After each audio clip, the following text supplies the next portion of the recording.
பாருங்க சகோதரர்களே, லண்டன் மாநாட்டில் பிஜே அவர்கள் பேசின ஒரு கிளிப்பிங்க போடுறாருங்க. பாத்தீர்களா, பர்ஜான் போனதை பிஜே ரொம்ப படுமோசமா சொல்லிட்டாராம். படுமோசமா சொல்லி காட்டி, உங்க ஜமாத்துல இவ்வளவு நாள் உழைச்சிருந்தாருல, அவருடைய கல்வியா பொழந்து பாத்தீங்க, பிஜே பார்த்தாரா அப்படின்னு கேட்டு ஒருத்தர் போயிட்டாருன்னா என்ன சொல்லியிருக்கணும்? அவர் நல்லதுக்கும் போயிருக்கலாம், கெட்டதுக்கும் போயிருக்கலாம், அவருக்கு ஏதோ ஒண்ணு விலகி இருக்கலாம், தப்பு கூட செய்திருக்கலாம், குர்ஆன் ஹதீஸை பின்பற்றுவதாக நினைத்துக் கொண்டு பர்ஜான் தப்பான முடிவு கூட எடுத்திருக்கலாம், அப்படின்னு தானே சொல்லியிருக்கணும். அப்படி எப்படி வேணாலும் அவர் எடுத்திருக்கலாம்ல. அவர் கல்ப பொழந்து பார்த்த மாதிரி இவர் பேசுறாரு. இவர் என்ன நோக்கத்துக்கு வந்தானோ, என்ன நோக்கத்துக்காக இருந்தானோ அது எனக்கு தெரியாது அப்படின்றாரு அப்படின்னு சொல்லிட்டு பிஜே பேசினதை கிளிப்பிங் போடுறாரு. அப்போ ஒரு மனுஷன் ஒரு கொள்கையில உங்க கொள்கையில பிடிக்காம அது தவறுன்னு புரிஞ்சு அது ரசூலுல்லாஹி வழிக்கு மாற்றம், குர்ஆனுடைய அல்லாஹ்வுடைய சொல்லுக்கு மாத்தம்னு வந்தா சரி, அவருக்கு ஏதோ ஒண்ணு விளங்கி கொண்டார், ஏன்னா அவர் விளங்குனது தவறா இருக்கலாம் அப்படிங்கிற மாதிரியான ஒரு நிலையை கூட வராம, சரி ஒரு ஆய்வுங்கிற அடிப்படையில் ஒரு தப்பு கூட செஞ்சிருக்கலாம், நன்மையை எதிர்பார்த்து ஒரு தப்பு செஞ்சிருக்கலாம், குர்ஆன் ஹதீஸை பின்பற்றுவார் நினைத்துக் கொண்டு ஒரு தவறான முடிவு எடுத்திருக்கலாம், அப்படிங்கிறது கூட வராம எப்படி பேசுறாரு சகோதரர் பிஜே அவர்கள்.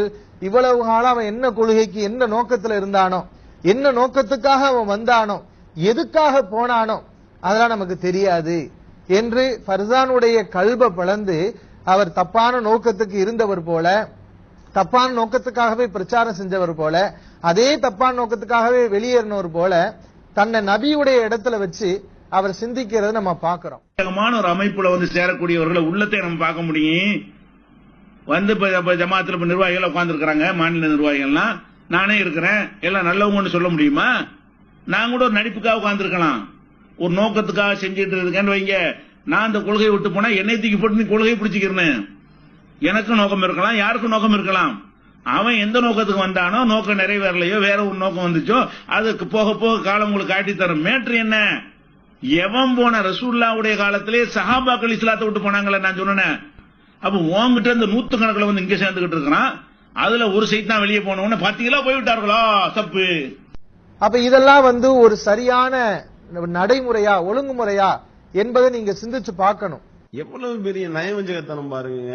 அதாவது பிஜே தெளிவா சொல்றாரு, இந்த ஜமாத்துல இருக்கக்கூடியவர்கள் என்ன நோக்கத்துக்கும் இருக்கலாம், மாநில நிர்வாகிகளாக உட்கார்ந்து இருக்கிறாங்க எவ்வளவோ பேரு, நானும் கூட இருக்கிறேன், நான் கூட கெட்ட நோக்கத்துக்கு இருக்கலாம், அதெல்லாம் வெளிப்படைய வச்சுதான் நம்ம முடிவு செய்ய முடியும். இப்படிதான் பேசுறாரு பிஜே. அவர் உட்பட எல்லாத்தையும் கலந்துதான் சொல்றாரு. அப்ப அந்த அளவுக்கு சொல்லிட்டு என்ன சொல்றாருன்னா, என்ன நோக்கத்துக்கு வந்தாரோ அவருடைய நோக்கம் நிறைவேறலையோ பின்னாடி காலம் சொல்லும், பதில் சொல்லும், பின்னாடி என்னன்றது தெரியும் அப்படின்னு தானே சொன்னாரு பிஜே. அந்த கிளிப்பிங்கே போட்டு காமிச்சு கல்ப பொழந்து பார்த்தாரா? நீ கல்ப பொழந்து பாத்தியா? பிஜே கல்ப நீ பொழந்தியா? நீ கல்ப பொழந்தா பார்த்தாரு இவர் அப்பா? சரி சொல்லுங்க, பதில சொல்லுங்க. அப்ப எந்த அளவுக்கும் பாருங்க, பிஜேவை மட்டம் தட்டணும், தவ்ஹீத் ஜமாத்தை இழிவுபடுத்தணும், தவ்ஹீத் ஜமாத்தினுடைய கொள்கையை தப்புன்ற மாதிரி ஒரு சித்திரத்தை உருவாக்கணும். அதுக்காக இந்த கிளிப்பிங்க போடுறதுலயே அவர் பொய்யர்னு தெரியுது. அப்பாஸ் அலி போடுற கிளிப்பிங்லயே நீ பொய்யர், மிகப்பெரிய நயவஞ்சகன், இட்டு கட்டக்கூடியவன் என்பது அதுலயே தெரியுது. அந்த கிளிப்பிங்க பாருங்க. ஒரு அமைப்புல சேரக்கூடியவர்களை உள்ளத்தை நம்ம பார்க்க முடியும். ஜமாத்துல நிர்வாகிகள் உட்கார்ந்து இருக்காங்க, மாநில நிர்வாகிகள்லாம், நானே இருக்கிறேன், எல்லாம் நல்லவங்கன்னு சொல்ல முடியுமா? நான் கூட ஒரு நடிப்புக்காக உட்கார்ந்து இருக்கலாம், ஒரு நோக்கத்துக்காக செஞ்சுட்டு இருக்கேன்னு வைங்க. நான் அந்த கொள்கையை விட்டு போனா என்னை தூக்கி போட்டு நீ கொள்கையை பிடிச்சிக்கிறேன். எனக்கும் நோக்கம் இருக்கலாம், யாருக்கும் நோக்கம் இருக்கலாம். அவன் எந்த நோக்கத்துக்கு வந்தானோ, நோக்கம் நிறைவேறலையோ, வேற ஒரு நோக்கம் வந்துச்சோ, அதுக்கு போக போக காலம் உங்களுக்கு காட்டி தரும். மேட்ரு என்ன? எவன் போன ரசூலுல்லாஹ்வுடைய காலத்திலே சஹாபாக்கள் இஸ்லாத்தை விட்டு போனாங்களே நான் சொன்னேன். அப்ப உன்கிட்ட இந்த நூத்துக்கணக்கில் இங்க சேர்ந்துகிட்டு இருக்கிறான், அதுல ஒரு சைத்தான் வெளியே போனவன பாத்தீங்களா, போய்விட்டார்களா தப்பு. இதுல என்ன பிஜே சொன்னாரு? என்ன கல்ப பொழந்து பார்த்து உரிச்சு எடுத்தா சொன்னாரு? உள்ளத்துல உள்ளது தெரியாதுன்னு தான் சொல்றாரு. இன்னும் சொல்ல போனா உள்ளத்தை நம்ம பார்க்க முடியும், உள்ளத்தை நம்ம பார்க்க முடியும், கல்புல உள்ளது தெரியாது என்று தெள்ள தெளிவாக பிஜே அவர்கள் சொன்னது சொல்லிட்டு, கொள்கை தான் முக்கியம், யாரு எந்த நோக்கத்துக்கு வருவான் போவான், போனவன் அதுக்கப்புறம் அவனுடைய நோக்கத்தை அவனுடைய செயல்பாடுகளை வச்சுதான் சொல்ல முடியும், காலம் அதற்கு பதில் சொல்லும் என்று சொல்லி தெள்ள தெளிவாக சொன்னத அது இந்த மாதிரி கல்ப பொழந்து பார்த்தாரா, நீ இன்னும் நபியா என்ற அளவுக்கு இவர் கேட்கின்றார் என்றால் இவர் எவ்வளவு பெரிய நயவஞ்சகர் என்பது அதுக்கடுத்து தெரியுதா இல்லையா? அப்ப இதுலயும் இவர் நயவஞ்சக வேடம் அம்பலமாகி விட்டது. அதுக்கடுத்து பாருங்க, அதாவது வந்து நம்ம ஒருதலை பட்சமான ஒரு சிந்தனையை வைத்திருக்கிறோமாம். அவர் சொல்றாரு, என்ன ஒருதலை பட்சமான சிந்தனை வச்சிருக்கிறோம்? இப்ப வந்து பிஜே வந்து என்ன பேசுறாரு, இசாம் என்ன பேசுறாரு, யாராவது வந்து தௌஹீத் ஜமாத்துல இருந்து போயிட்டா அவங்க வந்து வழிகேட்டுல போயிட்டாங்க அப்படின்னு நம்ம சொல்றோமா. ஆனால் நம்ம என்ன சொல்லி இருக்க வேண்டும்? அவரு நம்மளை விட்டு போயிருக்கிறாரு, நம்ம கொள்கை வழிகேடுன்னு சொல்லி இருக்கிறாரு, அவர் கொள்கை நல்லதுன்னு சொல்லி இருக்கிறாரு. அதனால அவர் கொள்கை நல்லதா இருக்கவும் வாய்ப்பு இருக்கின்றது, நம்ம வழிகேட்டில் இருக்கவும் வாய்ப்பு இருக்கின்றது. நம்ம நல்லவராக இருந்து அவரும் வழிகேடவும் வாய்ப்பு இருக்கின்றது என்று தானே சொல்லி இருக்க வேண்டும். ஆனால் இவர்கள் என்ன சொல்கின்றார்கள்?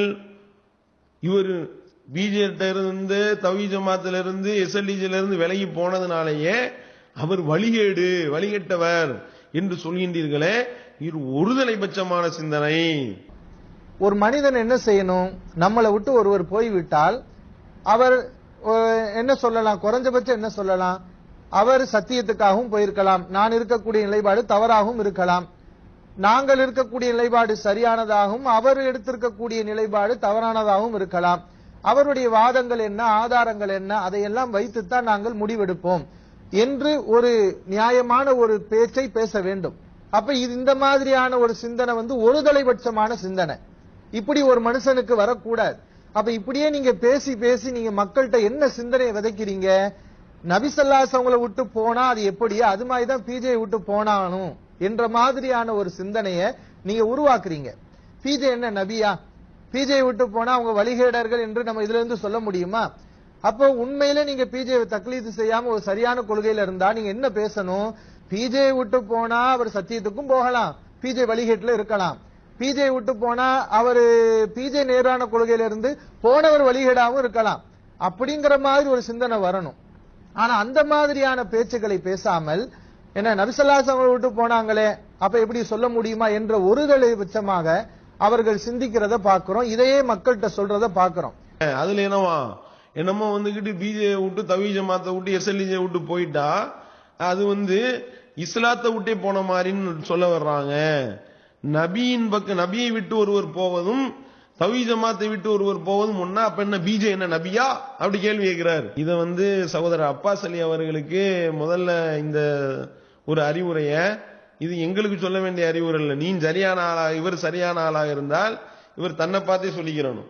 ஒருதலை பட்சமா பேசாதீங்க, இப்படிலாம் ஒருதலை பட்சமா பேசக்கூடாது அப்பாஸ் அலி அப்படின்னு அவரை பார்த்தே பேசிக்கிறணும். ஏன் சொல்றோம் அப்படின்னா, நீ தானே சொன்ன ஃபர்சான் போனவனையும் பாத்தில் என்பதற்கு இதுதான் ஆதாரம், பாத்தில் என்று தூக்கி வீசி விட்டு வந்து விட்டார், பாத்தில் என்று தூக்கி எரிந்து விட்டார், தலைவரே போய்விட்டார். ஒருதலை பட்சமான சிந்தனையா இல்லையா? இது கிடைச்ச ஒரு பெரிய தோல்வி உங்களுக்கு, இது கிடைச்ச ஒரு பெரிய தோல்வி உங்களுக்கு. உங்க ஜமாத்துடைய தலைவர் உங்க கொள்கையில இல்லையே, உங்க ஜமாத்துடைய தலைவர் உங்க கொள்கையில இல்லையே, அது பாத்தில்னு தூக்கி எறிஞ்சிட்டு வர்றாரே, இதை விட பெரிய தோல்வி என்ன இருக்குது?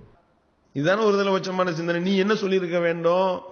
நல்ல பேச்சை பேசி இருக்க வேண்டும், நியாயமான ஒரு பேச்சை பேச வேண்டும். என்ன பேசி இருக்க வேண்டும்? குறைஞ்சபட்சம் என்ன சொல்லலாம்? அவர் சத்தியத்துக்காகவும் போயிருக்கலாம், நான் இருக்கக்கூடிய நிலைப்பாடு தவறாகவும் இருக்கலாம், நாங்கள் இருக்கக்கூடிய நிலைப்பாடு சரியானதாகவும் அவர் எடுத்திருக்கக்கூடிய நிலைப்பாடு தவறானதாகவும் இருக்கலாம். அவருடைய வாதங்கள் என்ன, ஆதாரங்கள் என்ன, அதையெல்லாம் வைத்துத்தான் நாங்கள் முடிவெடுப்போம் என்று ஒரு நியாயமான ஒரு பேச்சை பேச வேண்டும். சகோதரர்களே, ஃபர்சான் என்பவர் விலகி வந்திருக்கிறார். ஃபர்சான் இருக்கக்கூடிய கொள்கை நல்ல கொள்கையாகவும் இருக்கலாம், பிஜே இருக்கக்கூடிய கொள்கை கெட்ட கொள்கையாகவும் இருக்கலாம், பிஜே வழிகேட்டிலும் இருக்கலாம், பர்சான் நல்லவராகவும் இருக்கலாம், அல்லது பர்சான் இப்பொழுது வழிகேட்டிலும் வந்திருக்கலாம், பிஜே நல்ல கொள்கையிலும் இருக்கலாம். அப்ப இது இந்த மாதிரியான ஒரு சிந்தனை வந்து ஒருதலைபட்சமான சிந்தனை. இப்படி ஒரு மனுஷனுக்கு வரக்கூடாது. அப்படி சொல்லிருக்கணுமா இல்லையா? ஏன் ஒருதலை பட்சமான சிந்தனை உனக்கு இந்த வேலை? அப்ப வந்துகிட்டு இந்த மாதிரி ஒருதலை பட்சமாக சிந்திக்கிறது நீதானே? இவரே சொல்லிவிட்டு இப்ப நம்ம இஷாம் மரம் அடி கொடுத்தார்ல, உச்சந்தலையில ஆணியை வச்சு நரிச்சு நரிச்சு அடிச்ச மாதிரி அந்த 28 நிமிஷம் வீடியோ வெளியிட்டார்ல, ஆள் பதறி போய் தான் அப்படிலாம் சொல்லலாமா? ஒருதலை பட்சமா பேசலாமா? நீங்க என்ன நபியா? உங்களை விட்டு போயிட்டா பிஜே என்ன நபியா? பிஜே விட்டு போனா அவங்க வழிகேடர்கள் என்று நம்ம இதுல இருந்து சொல்ல முடியுமா? சரி, பிஜே விட்டு போயிட்டா நபியான்னு கேக்குறிய, இந்த அப்பாஸ் அலிடத்துல கேக்குறோம், பிஜே விட்டு போயிட்டா நீ நபியா, நபியை விட்டேவா விலகி வந்தாரு அப்படின்னா சரி ஓகே. அப்ப உங்க பக்கம் வந்து சேர்ந்தாரு, சூனிய கொள்கை தான் சரின்னு வந்து சேர்ந்திருக்காருல்ல, நீ என்ன நபியா? அப்ப பர்ஜான் இப்படி வந்து சேர்ந்தவனையுமே நீ வந்து ஹக்கில் இருக்கிற மாதிரி நீ நபி மாதிரியும்ல பேசிக்கிட்டு இருக்கப்ப நாங்க சொன்ன நீ என்ன சொல்லுவ? சிந்திக்கணுமா இல்லையா? உங்களுக்கு உங்கள் பக்கம் வந்தவனையுமே என்னமோ வந்துகிட்டு ஒரு நபியின் பக்கம் வந்து விட்டது மாதிரி பேசுறீங்களே. குறைஞ்சபட்சம் என்ன சொல்லலாம்? அவர் சத்தியத்துக்காகவும் போயிருக்கலாம், நான் இருக்கக்கூடிய நிலைப்பாடு தவறாகவும் இருக்கலாம், நாங்கள் இருக்கக்கூடிய நிலைப்பாடு சரியானதாகவும் அவர் எடுத்திருக்கக்கூடிய நிலைப்பாடு தவறானதாகவும் இருக்கலாம். அவருடைய வாதங்கள் என்ன, ஆதாரங்கள் என்ன, அதையெல்லாம் வைத்துத்தான் நாங்கள் முடிவெடுப்போம் என்று ஒரு நியாயமான ஒரு பேச்சை பேச வேண்டும். அப்ப கொள்கையை வச்சு பேசு, அதைத்தான் சொல்றோம். அதைத்தான் நாங்க வந்து போனதையோ வந்ததையோ நாங்க ஆதாரம் காட்ட மாட்டோம். எங்களை விட்டு எத்தனை பேர் போனாலும் நாங்க வந்துகிட்டு இருக்கக்கூடிய கொள்கை தப்புன்றதுக்கு அது ஆதாரம் கிடையாது. எங்க பக்கம் எத்தனை லட்சம் பேர் வந்து சேர்ந்தாலும் நாங்கள் இருக்கக்கூடிய கொள்கை சரி என்பதற்கு அதுவும் ஆதாரம் கிடையாது. கொள்கை தான் ஆதாரம். அதுதான் எங்களுடைய நிலைப்பாடு. இதுதான் சமபட்சமான நிலைப்பாடு. நீ சொல்றதான் ஒரு தலைபட்சமான நிலைப்பாடு. விளங்கிக்கிறங்க. அப்ப இதுலயும் பல்ப் வாங்கிட்டாரு. டோட்டலா நயவஞ்சகத்தனம் வெளிப்படுது. நம்ம வந்துகிட்டு மூஞ்சிய இப்படி வச்சுக்கிட்டு பேசிட்டா உடனே எல்லாம் சொல்றது எல்லாத்தையும் அப்படி நம்பிடுவாங்கன்னு நினப்பு மனசுல. சரியா? அப்ப இவ்வளவு பெரிய பொய், இது மிகப்பெரிய அவதூறு. பிஜே வந்து நபியாக ஆக்க பாக்கிறாரு, நபியாக ஆக்க பாக்கிறாருன்னு சொல்லி அதை வந்து நியாயப்படுத்த பாக்குறாரு. அதை வந்துகிட்டு ஒரு தப்பான ஒரு சித்திரத்தை உருவாக்குவதற்கு இவர் போட்ட அடுத்த அந்த திட்டமும் பொய்யாகிவிட்டது என்பதற்கு இது ஆதாரமா இல்லையா?